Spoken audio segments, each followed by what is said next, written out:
Bonjour à tous, on se retrouve pour une nouvelle année, une nouvelle saison au potager. C'est l'occasion de vous souhaiter à tous une bonne année et évidemment aussi une bonne saison 2022 dans le potager avec beaucoup de plaisir, beaucoup de réussite, voilà, tout ce qui va avec. On va démarrer avec une vidéo que faire dans le potager au mois de janvier. Alors il n'y a pas grand chose à faire au mois de janvier, mais voilà, on peut quand même attaquer de nouveaux trucs. Alors on va voir ensemble un petit peu comme d'habitude ce qu'il en est au niveau des semis, est-ce qu'on peut semer au mois de janvier, ce qu'il en est au niveau des plantations, qu'est-ce qu'on peut bien planter au mois de janvier, et au niveau des récoltes, est-ce qu'il reste encore des trucs à récolter dans mon potager, et au niveau des tâches diverses, voilà, qu'est-ce que je fais dans le potager au mois de janvier, et on va voir ça ensemble, c'est parti!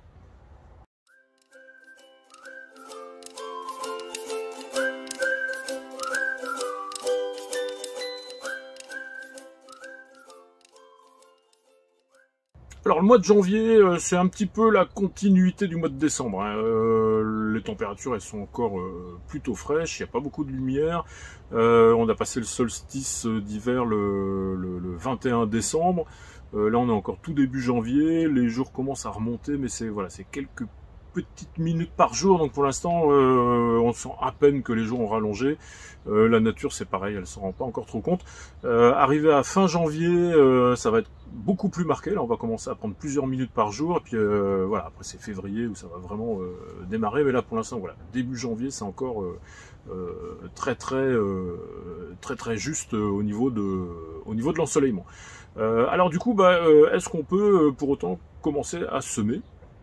Eh oui, ça dépend un petit peu des conditions. Il y a deux gros trucs qu'il faut respecter pour pas se tromper.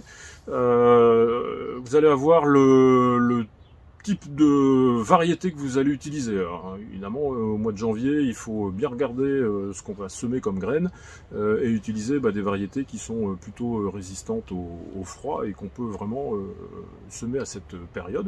Il y en a pas mal, en fait, hein, si on regarde bien, il y a de quoi faire. Et il faut aussi impérativement être, on va dire, pas en dessous de 5 degrés pendant au moins le temps de la levée, pendant 10-15 jours. Ce qui veut dire qu'on va être dehors, on va être sans système de chauffage évidemment, mais on va être sous abri, et là moi en l'occurrence je vais être sous abri dans la serre, et je vais même être sous abri avec le châssis qui est derrière si besoin, et plus, hein, je peux mettre les voiles par dessus, donc voilà. Alors, dans mon coin qui est un peu particulier, moi je suis en Bretagne Nord, presque à l'ouest, pas loin de la côte.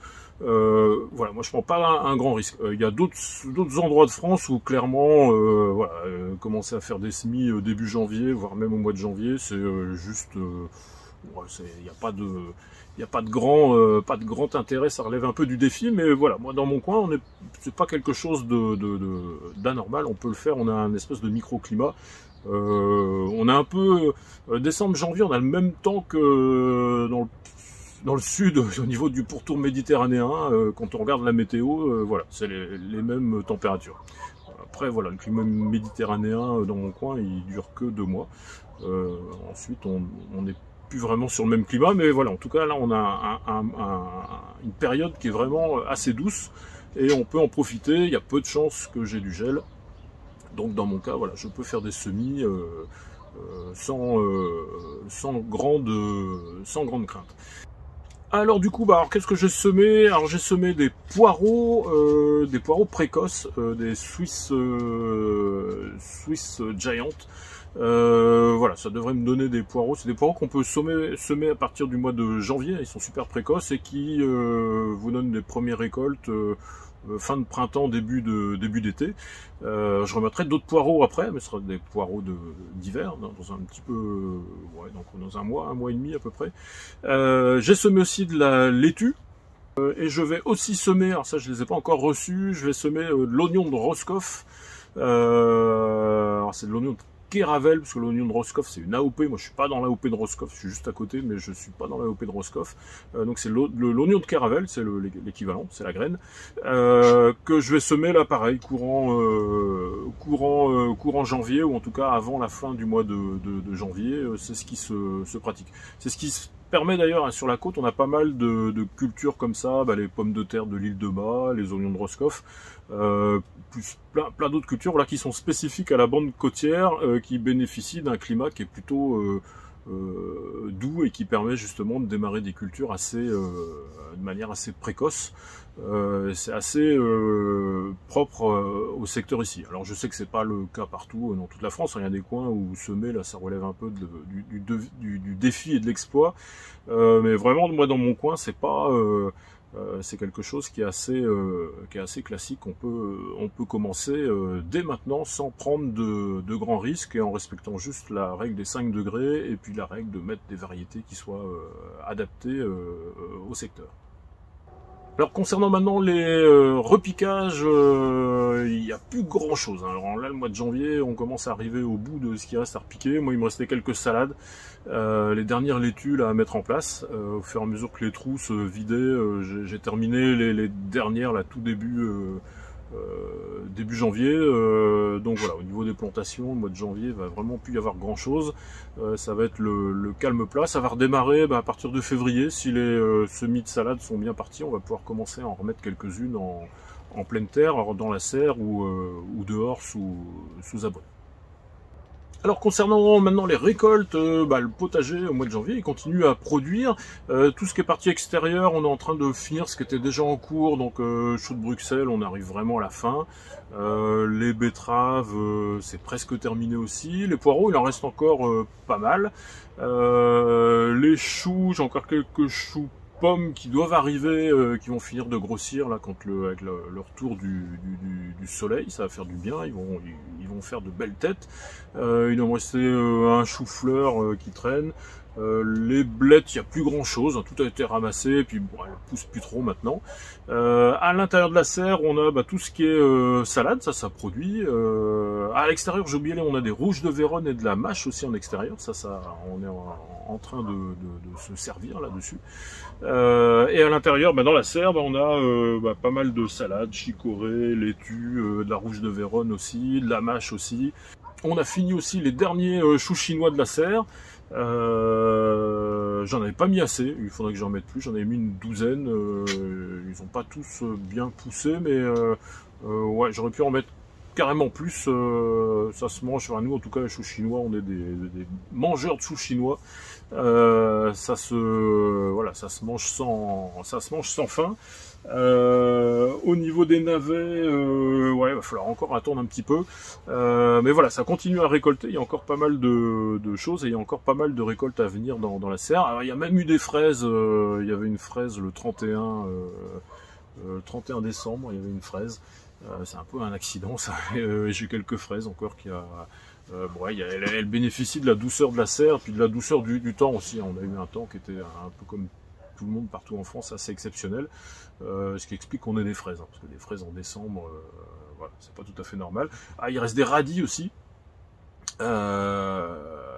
Ils sont rendus assez gros, mais bon, ils sont tout à fait mangeables. Et ils ont goût de radis, ils sont pas creux. Donc voilà, au niveau des récoltes, il y a encore de quoi faire, ça continue à produire correctement. Bon, on se nourrit plus de ce qui a été produit et mis en réserve pendant l'été, mais c'est quand même toujours agréable de sortir des produits frais et verts du potager. Alors, concernant les tâches diverses au potager au mois de janvier, bon, j'ai pas fait grand chose, le mois de janvier c'est vraiment un mois qui est plutôt tranquille au niveau potager. On est bien dans la serre, pour vous dire, après à l'extérieur, bon, il fait froid, il pleut, il y a du vent, bon, c'est pas forcément la période la plus facile dans le potager, donc on n'y passe pas un temps énorme, mais on fait quand même des trucs. On a fait notre jus de pomme, avec un collègue, là, on met nos pommes en commun et il a tout le matériel pour faire. On a fait 220 bouteilles. Je vous ferai une vidéo, alors j'ai pas filmé, mais je vous ferai quand même une vidéo explicative parce que le jus de pomme, c'est maison, c'est pas évident à faire soi-même, donc ça peut en intéresser, voilà, ça peut intéresser certains. Au mois de janvier, je continue à tailler ma haie, ça fait un mois et demi que je suis dessus, c'est interminable. Je fais pas ça tous les ans, mais bon, va falloir finir, ça va faire partie des tâches du mois de janvier. J'ai remis en place ma zone de semis, je vous ai dit que j'avais réattaqué les semis, donc du coup tout a été remis remis en place dans la serre. J'ai nettoyé tous mes godets, tous mes pots, fait le tri, ce qui était cassé. Voilà, tout a été remis en état, donc je suis prêt à semer des graines voilà, fin janvier, début février, là quand ça va vraiment bien redémarrer, là je serai dans les starting blocks, déjà prêt. Et j'allais oublier les engrais verts, voilà, d'ici la fin du mois de janvier, je vais faucher et broyer sur place mes engrais verts, ça fera partie aussi des tâches que je vais faire dans mon potager au mois de janvier. Alors une dernière chose dont j'ai oublié de vous parler, c'est la mise en clayette aussi des pommes de terre qui se fait à partir du mois de janvier pour les faire germer. Bon bah voilà, en fin de cette vidéo sur les tâches que je fais dans mon potager au mois de janvier. Vous voyez, le mois de janvier c'est tranquille, il n'y a pas grand chose à faire, on se repose plus qu'autre chose. Mais il y a quand même le plaisir de ressemer quelques petites graines et puis de continuer à faire quelques récoltes et puis de mettre un peu le nez dehors quand le temps le permet. Voilà, je vous remercie d'avoir suivi cette vidéo, j'espère que vous avez appris quelques bricoles et puis je vous dis à la prochaine. Bye bye!